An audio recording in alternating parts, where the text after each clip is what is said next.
5 തരത്തിലുള്ള ജനപ്രതിനിധികളാണ് നമ്മൾ ചെല്ലും ചെലവും കൊടുത്ത് സംരക്ഷിക്കുന്നത്. പഞ്ചായത്ത് മെമ്പർമാർ, ബ്ലോക്ക് പഞ്ചായത്ത് മെമ്പർ, ജില്ലാ പഞ്ചായത്ത് മെമ്പർ, MLA, MP, ഇത്തരത്തിൽ 5 തരത്തിലുള്ള ജനപ്രതിനിധികളെ നമ്മൾ സംരക്ഷിക്കുമ്പോൾ ഇവർക്ക് എന്താണ് പണി?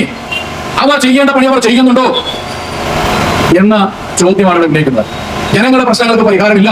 കാലാകാലങ്ങളായി വോട്ട് ചെയ്ത് നമ്മൾ ഈ അധികാരികളെ അവർക്ക് അധികാരത്തിന്റെ വില നൽകുമ്പോൾ അവർ അത് ജനങ്ങൾക്ക് തിരിച്ചു നൽകുന്നില്ല. ജനങ്ങൾക്ക് അർഹിക്കുന്ന കാര്യങ്ങൾ അവരായിട്ട് നടത്തി കൊടുക്കുന്നില്ല എന്നുള്ള ദയനീയമായ സാഹചര്യം നിലനിൽക്കുന്നു. ഇതാണ് നമ്മുടെ രാജ്യം സ്വാതന്ത്ര്യമായതിനു ശേഷം 40 നാൾ മുന്നോട്ട് പോകുമ്പോൾ നമുക്ക് കിട്ടുന്ന പ്രതിഫലം. സ്വാതന്ത്ര്യ സമരകാലം നമുക്കറിയാം. നിസ്വാർത്ഥ സേവനത്തിന്റെ ഫലമായി സ്വാതന്ത്ര്യ സമരം നടത്തി നമുക്ക് നമ്മുടെ രാജ്യം സ്വന്തമായി. 40 നാൾ മുന്നോട്ട് പോകുമ്പോൾ പൊതുപ്രവർത്തകരുടെ അല്ലെങ്കിൽ രാഷ്ട്രീയ നേതൃത്വങ്ങളുടെ ആളുകൾക്ക് നിസ്വാർത്ഥ സേവനമല്ല, അവരുടെ സ്വാർത്ഥത കൂടി വരികയും ആളുകൾക്ക് ഗുണപരമായ കാര്യങ്ങൾ